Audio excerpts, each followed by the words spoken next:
আসসালামু আলাইকুম। Alam's math private কেয়ারের পক্ষ থেকে সকলকে স্বাগতম। আজকে নবম ও দশম শ্রেণীর সাধারণ গণিতের 13 অনুশীলনীর একটি নৈবেত্তিক প্রশ্ন নিয়ে এসেছি। এই নৈবেত্তিক প্রশ্নটি কিভাবে খুব অল্প সময়ের মধ্যে সলভ করা যায় সেই ট্রিক্সটাই তোমাদের শিখাবো। তো বন্ধুরা দেখো, এখানে একটা ধারা দেওয়া আছে আর শেষ পদ দেওয়া আছে 301। তাহলে নিচের হচ্ছে পদ সংখ্যা কোনটা হবে।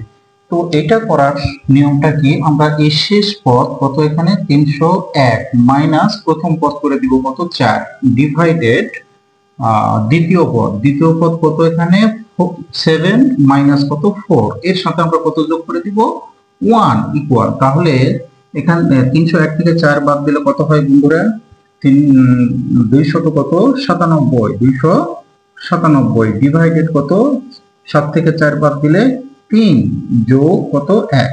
এখন এটা দ্বারা এটাকে যদি আমি কাটি তাহলে কত হয় বন্ধুরা 99। তাহলে 99 আর 1 যদি আমরা যোগ করি তাহলে কত হবে 100। কত হবে 100। তাহলে 100 এই অপশনটা কোথায় আছে, 6 নম্বরে। দেখো এইরকম ভাবে আমরা শর্ট ট্রিক্স ব্যবহার করে এরকম ধরনের নৈবেত্তিক সহজে সলভ করতে পারি।